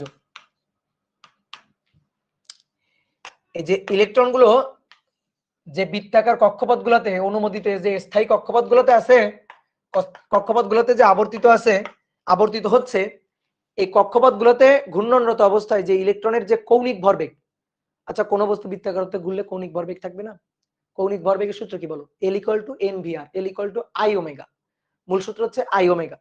তো I equal to mr square, I equal to L equal to I omega, আর I equal to mr square. কারণ যখন ইলেকট্রন ঘুরবে, নিউক্লিয়াসকে কেন্দ্র করে যখন ইলেকট্রন ঘুরবে, সেটা একটা বিন্দু ভর, তাই না? তো একটা বিন্দু ভরের জন্য mr স্কয়ার, আর omega v equal to omega, omega equal to v by r। তাহলে কি হচ্ছে mvr, চতুর্থ অধ্যায় পড়া, তাই না? এগুলো চতুর্থ অধ্যায় পড়া। তো এই যে কৌণিক ভরবেগ, এই কৌণিক ভরবেগের মান হবে h ডিভাইডেড বাই 2 পাই এর, h ডিভাইডেড বাই 2 পাই এর পূর্ণ সংখ্যার গুণিতক। পূর্ণ সংখ্যা, ভগ্নাংশ না, পূর্ণ সংখ্যার গুণিতক। তাহলে একটু লিখে আসো। স্থায়ী কক্ষপথগুলোতে আবর্তনরত ইলেকট্রনের, স্থায়ী কক্ষপথগুলোতে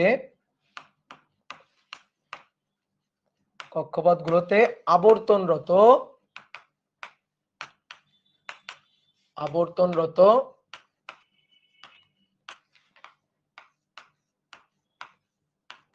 ইলেকট্রনের কৌণিক ভরবেগ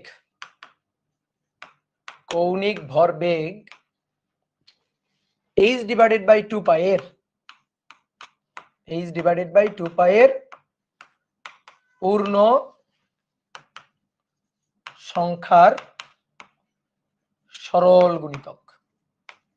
পূর্ণ সংখ্যার সরল গুণিতক। তাহলে আসো একটু চিত্রকে বুঝি। এটা নিউক্লিয়াস, নিউক্লিয়াসের চারপাশে অনুমোদিত স্থায়ী কক্ষপথ আছে, প্রথম, দ্বিতীয়, তৃতীয়। এই কক্ষপথগুলোতে ঘূর্ণনরত ইলেকট্রনের কৌণিক ভরবেগ L equal to mvr, mvr। এটা হবে কি? এটা হবে h ডিভাইডেড বাই 2 পাই এর পূর্ণ সংখ্যার গুণিতক, অর্থাৎ সামনে একটা n। এই n কি হইতে পারে? n হচ্ছে পূর্ণ সংখ্যা, ভগ্নাংশ না। 1 2 3 dot dot dot dot dot dot, পূর্ণ সংখ্যা হইতে পারে।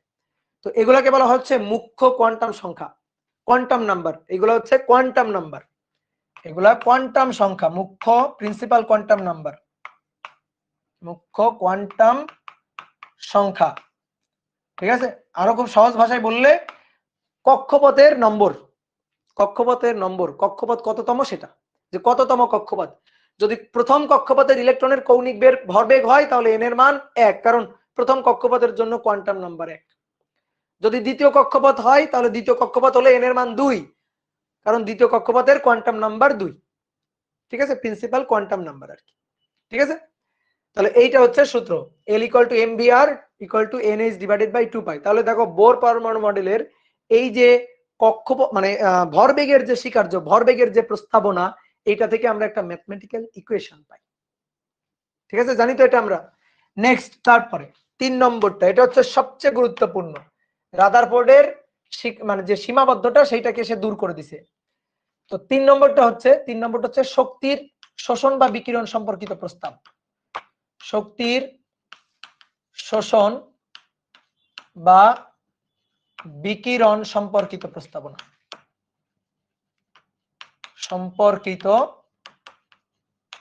প্রস্তাবনা,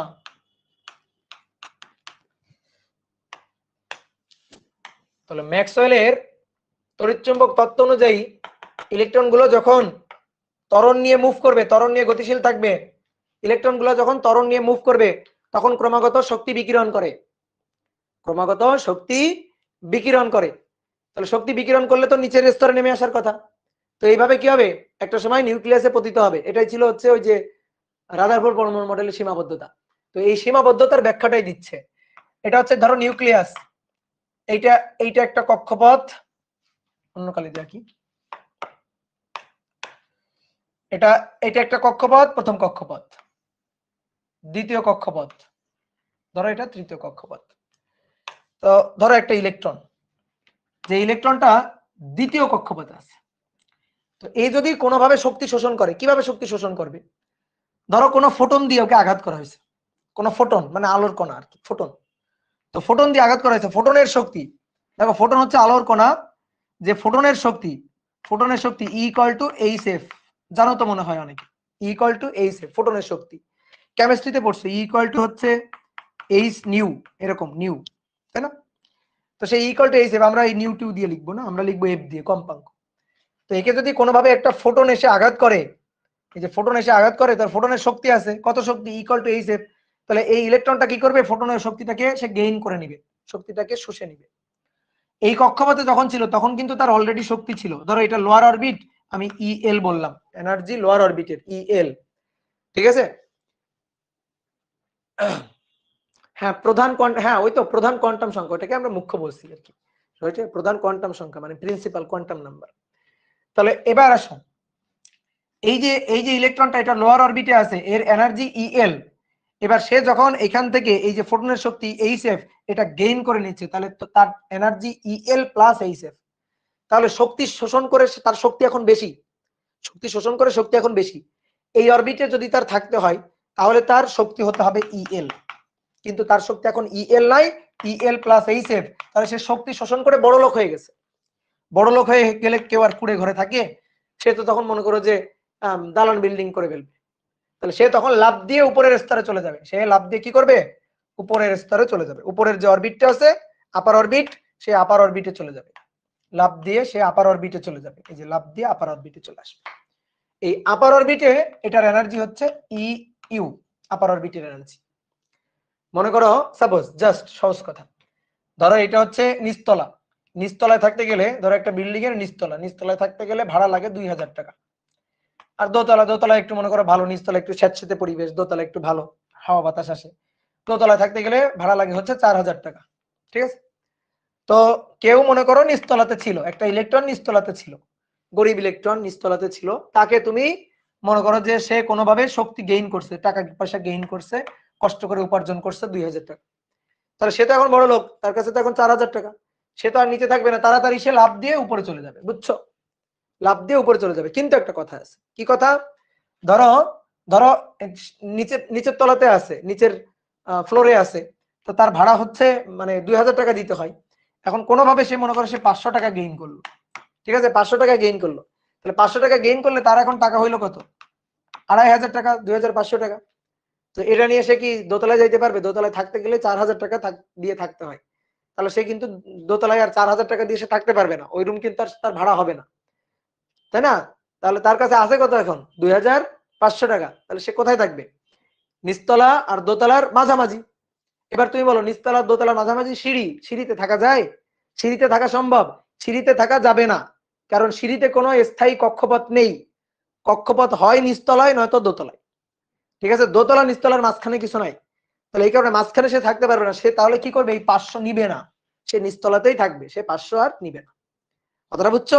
তাহলে এই যে লোয়ার অরবিটের এনার্জি ইএল, আপার অরবিটের এনার্জি ইইউ, এর মাঝখানে তো কোনো অরবিট নেই। তাহলে আপার অরবিটে ঢোকার জন্য যতটুকু এনার্জি দরকার সেই কিন্তু এই ফোটনের কাছ থেকে ঠিক ততটুকু এনার্জি গেইন করবে। মানে যে ফোটনকে আঘাত করছি সেই ফোটন যদি তাকে ওইটুকু শক্তি সাপ্লাই দিতে সক্ষম হয় তখনই সে লাফ দিয়ে উপরের স্তরে যাবে, অন্যথায় কিন্তু যাবে না। এবার উপরের স্তরে থাকলে কি হবে? ধরো উপরের স্তরে আছে, কোনোভাবে সে কি করলো? এবার একটা ফোটন সে রিলিজ করলো। ধরো এখানে আছে, উপরের স্তরে আছে, তাহলে ফোটন সে রিলিজ করলো, অর্থাৎ ফোটন রিলিজ করা মানে কি?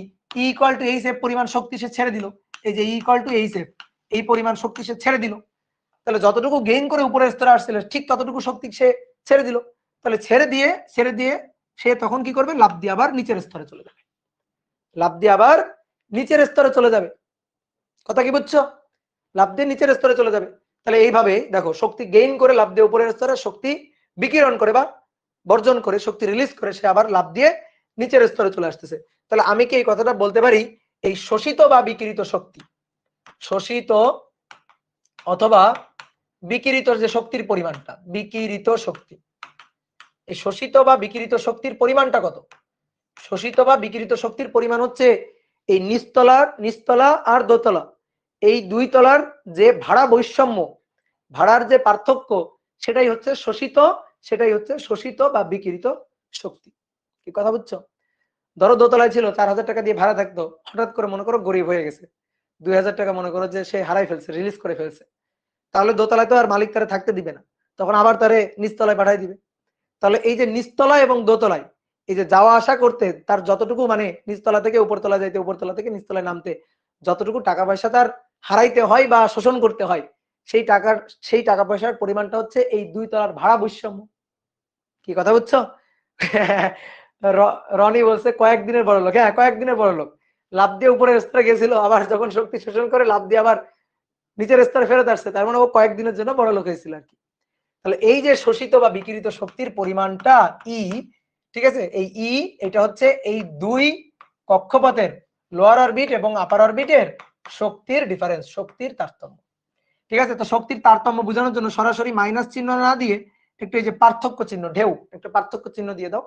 তাহলে কোনটা বড় কোনটা ছোট ওটা ম্যাটার করে না, আমরা সবসময় শক্তির ডিফারেন্সটা নিব।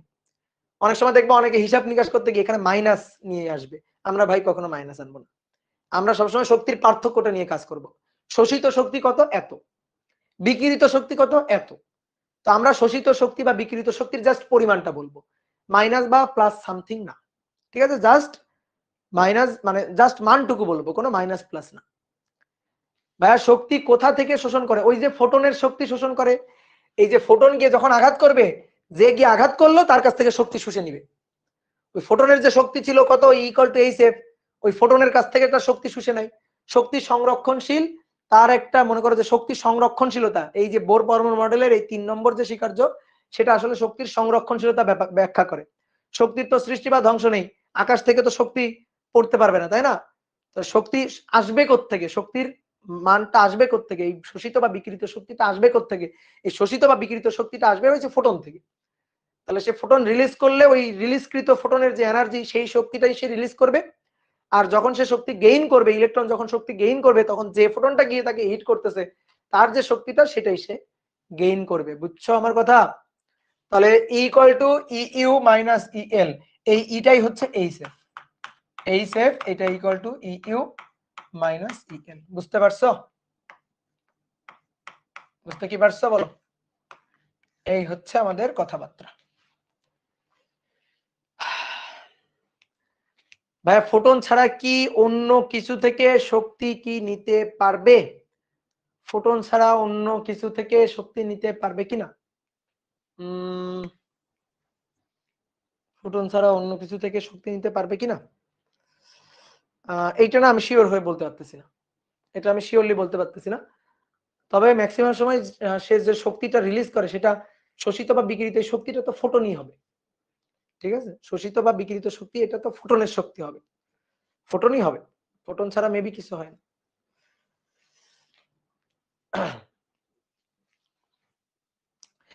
এখানে ই সমান সমান ইপি প্লাস ই কে, হ্যাঁ অবশ্যই।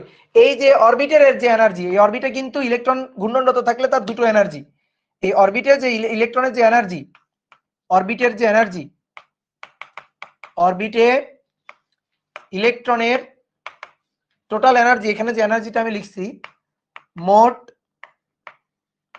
এনার্জি, টোটাল যে এনার্জিটা, সেটা হচ্ছে ইলেকট্রনের গতিশক্তি প্লাস বিভব শক্তি। গতিশক্তিও আছে, বিভব শক্তিও আছে, বুঝছো? যেমন তোমরা এই জিনিসটা অনেকটা হচ্ছে স্যাটেলাইটের মতো। তোমরা স্যাটেলাইটের ক্ষেত্রে বিভব শক্তি গতিশক্তি হিসাব করছো না? যেমন ধরো এটা হচ্ছে পৃথিবী, পৃথিবীর ভর কত, বড় হাতের এম, আর এই একটা কৃত্রিম উপগ্রহ বঙ্গবন্ধু স্যাটেলাইট, যার ভর ছোট হাতের এম। কত দূরত্ব আছে পৃথিবীর কেন্দ্র থেকে, ধরো আর প্লাস এইচ দূরত্বে আছে, পৃথিবীর ব্যাসার্ধ আর ভূপৃষ্ঠ থেকে দূরত্ব এইচ। তাহলে তার বিভব শক্তি কত মনে আছে? বিভব শক্তি হচ্ছে minus G M M divided by R plus H, মানে বিভবের সাথে ভর গুণ দিলে হয় বিভব শক্তি।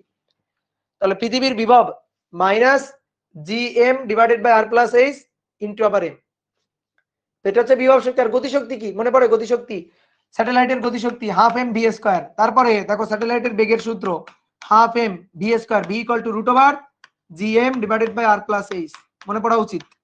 দেখো এটা বর্গ করলে কি চলে আসে, জি বড় হাতের এম ছোট হাতের M divided by 2 R plus H, হুবহু সেম জিনিস। ঠিক আছে, শুধু এই মানে হিসাব নিকাশ হুবহু সেম জিনিস।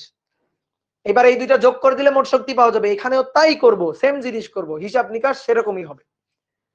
বুঝতে পারছো? হিসাব নিকাশ আলাদা কিছু হবে না, হিসাব নিকাশ একই রকমই হবে। তো পরের দিন শোনো, আজকে বেশি পড়াবো না, আজকে একটু কম পড়াবো, আজকে থিওরিটিক্যাল কথাবার্তাটুকু পড়াবো এই পর্যন্তই। নেক্সট দিন থেকে আমরা থিওরির আলোচনা শুরু করব, ঠিক আছে, একেবারে ম্যাথমেটিক্যাল ডেরিভেশন আলোচনা শুরু করব। তাহলে নেক্সট দিন আমরা কি করব শোনো, যে পরমাণুর এনতম কক্ষপথে ঘূর্ণনত ইলেকট্রনের এনতম কক্ষপথের ব্যাসার্ধ, বেগ, গতিশক্তি, বিভব শক্তি, বড় বড় বড় বড় অনেকগুলো সূত্র আনবো। সেই সূত্রগুলো শর্টকাটে মনে রাখার টেকনিক শিখবো এবং এই সূত্রগুলো দিয়ে পরের দিন ম্যাথ প্রবলেম সলভ করব। ঠিক আছে, আজকে শুরু করলাম না, তার কারণ হচ্ছে আজকে শুরু করলে এই টপিক শেষ করতে অনেক সময় লেগে যাবে। তো প্রথম ক্লাস, এই কারণে শুরু করলাম না আজকে। আমি অবশ্য ভেবে নিয়েছিলাম যে শুরু করব, কিন্তু এখন সময় দেখতেছি অনেক হয়ে গেল। তো ওই টপিকটা শুরু করলে শেষ করতে হবে, যেটার জন্য অনেক সময় লাগবে। তো আজকে প্রথম ক্লাস, তোমরা একটু রিল্যাক্সে থাকো। ঠিক আছে, নেক্সট ক্লাস থেকে কিন্তু আমরা মূল আলোচনা শুরু করব। আজকের যে আলোচনা করলাম এগুলা মোটামুটি মানে কিছুই না বলতে পারো, বুঝলা? এগুলো আসলে কিছুই না। ফোটনটা কি? ফোটনটা হচ্ছে ভাইয়া আলোর কণা। বোরিং ক্লাস ছিল, হ্যাঁ বোরিং ক্লাস, থিওরি ক্লাস তো বোরিং ক্লাসই হবে। ঠিক আছে, মোতাসিম, কেমিস্ট্রি বোরিং, সহজ কথা, কেমিস্ট্রি কি বোরিং। আর্কাইভ দিয়েছেন ভাই, আর্কাইভটা আমার তো এই অধ্যায়ের আর্কাইভ নেই। আমি কি তোমাদের এই ক্লাস আগে নিয়েছি বলো? এই তো প্রথম নিচ্ছি, অনলাইনে তো এই ক্লাস প্রথম নিচ্ছি। ঠিক আছে, ফোটন হচ্ছে আলোর কণা, ফোটন আলোর কণা, আলোর ক্ষুদ্র কণাকে বলা হয় ফোটন, কোয়ান্টাম তত্ত্ব অনুযায়ী।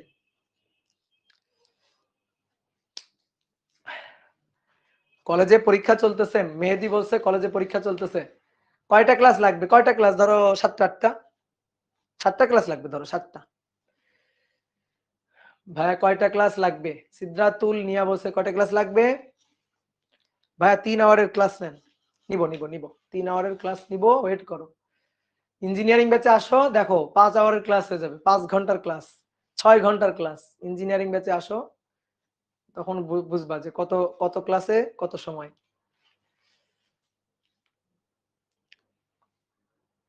ভাই আপনার অফলাইন ব্যাচে সেকেন্ড পার্ট পড়ানো শুরু, কি লিখছো? শুরু হয়েছে? শুরু হবে এই 5 বা 7 তারিখ থেকে শুরু হবে।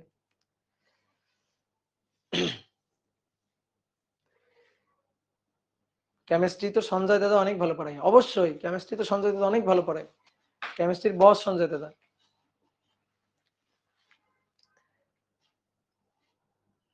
ইঞ্জিনিয়ারিং পড়লে কি ভার্সিটি হয়ে যায়? হ্যাঁ, ইঞ্জিনিয়ারিং এর প্রিপারেশন নিলে মোটামুটি ভার্সিটির জন্য হ্যাঁ হয়ে যায়, বুঝছো?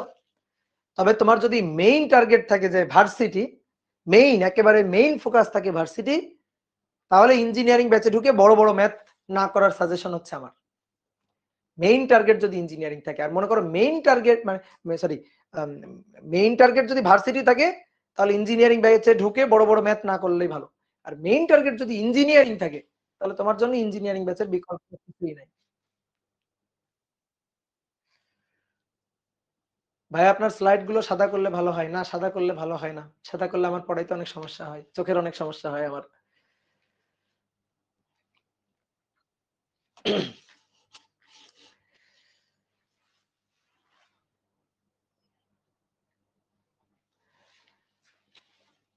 এরপর কোন চ্যাপ্টার ধরবেন ভাইয়া? এরপর দেখি তোমাদের অপর ভাই আমাকে যে চ্যাপ্টার পড়াইতে বলবে আমি সেই চ্যাপ্টার ধরবো। দেখি এবার একটু ওয়েব অ্যাপে আসি, তাহলে ফেসবুকে বিদায় দিয়ে ওয়েব অ্যাপে আসি একটু। টাটা ফেসবুকবাসী, টাটা।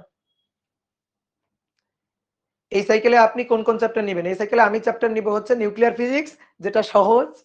ঠিক আছে, অপরকে আমি বলছি এই চ্যাপ্টারটা সহজ, এই চ্যাপ্টারটা আমাকে দাও। আবার আমাকে ভৌত আলোক বিজ্ঞান দিতে চাইছিল মেবি, আমি বলছি না এই চ্যাপ্টারটা আমাকে দাও, এই চ্যাপ্টারটা সহজ।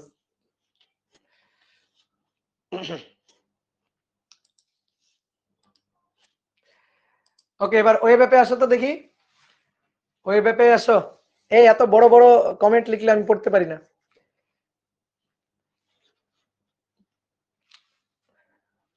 এত বড় বড় কমেন্ট লিখলে আমি পড়তে পারি না।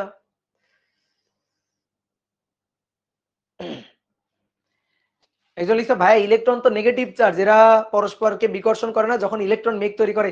শোনো, ইলেকট্রন মেঘ হচ্ছে একটা এলাকা, যে এলাকার সব জায়গায় ইলেকট্রন থাকে না। ইলেকট্রন কোন জায়গায় থাকবে এটার সম্ভাবনাটা আমরা মনে করো যে গেস করতে পারি, এটাই হচ্ছে কথা। ঠিক আছে, ইলেকট্রন মেঘ মানে একেবারে ইলেকট্রন মানে গায়ে গায়ে গায়ে গায়ে ইলেকট্রন বসে আছে এরকম না।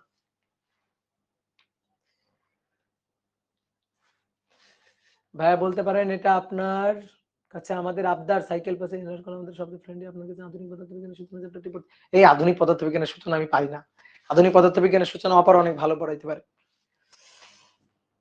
ঠিক আছে, আধুনিক পদার্থবিজ্ঞানের সূচনা এটা পড়ানোর জন্য অ্যানিমেশন দরকার হয়। আমি তো আমার পড়ানোর সিস্টেমটা কি? আমার পড়ানোর সিস্টেমটা হচ্ছে লিখে লিখে পড়ানো। লিখে লিখে পড়ানো, ঠিক আছে? কিন্তু আধুনিক পদার্থবিজ্ঞানে ধরো অনেক অ্যানিমেশন দেখানো টেখানো লাগে, তো ওই জিনিসগুলা তোমাদের অপার ভাইয়া ভালো পারে। তবে আমি তোমাদের সেমিকন্ডাক্টর পড়াবো, যাও।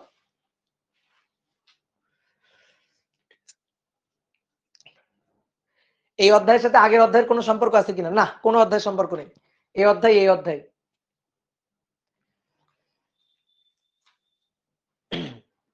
বা বোর কিভাবে ইকুয়েশন গুলো আবিষ্কার করলো। শোনো, স্বীকার্য হচ্ছে অনেকটা হচ্ছে বিনা প্রমাণে মেনে নেওয়া। যেমন আইনস্টাইনের আপেক্ষিকতার 2টা স্বীকার্য আছে, বোর মডেলের 3টা স্বীকার্য আছে। স্বীকার্যের উপর ভিত্তি করে আমরা ডেরিভেশন করি, তারপরে দেখি কি ডেরিভেশন গুলা কি মিলে যাচ্ছে এক্সপেরিমেন্টালি। তখন দেখছি হ্যাঁ ডেরিভেশন গুলো এক্সপেরিমেন্টালি মিলে যাচ্ছে, সূত্রগুলো এক্সপেরিমেন্টালি ঠিক হচ্ছে, তখন আমরা ওই স্বীকার্যগুলোকে সত্য বলে মেনে নিই। স্বীকার্য দেখবা ওই যে প্রথম অধ্যায়ে পড়ছো না, নীতি, স্বীকার্য, তত্ত্ব, সূত্র পড়ছো না? তো এখানে দেখবা স্বীকার্যের ডেফিনেশনটা লেখা আছে হচ্ছে এটা, স্বীকার্য হচ্ছে বিনা প্রমাণে যে জিনিসগুলো আমরা মেনে নিই সেটাই হচ্ছে স্বীকার্য। হ্যাঁ,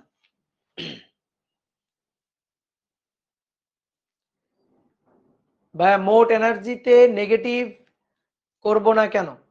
মোট এনার্জিতে নেগেটিভ করব না কেন? মোট এনার্জি নেগেটিভই তো হবে। এই যে এই মোট এনার্জির পরিমাণটা, এই মোট এনার্জিটা কিন্তু নেগেটিভই হবে।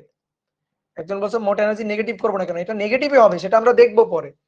আপাতত আমি লিখছি বিভব শক্তি আর গতিশক্তির যোগফল হবে মোট শক্তি। সানডেতে আসবেন আবার ক্লাসে? হ্যাঁ, নেক্সট যেদিন আমার ক্লাস আছে সেদিন তো আবার আমি হাজির হয়ে যাব। তাহলে তোমরা ভালো থাকো, তাহলে আজকে যাই। Tata tata tata tata.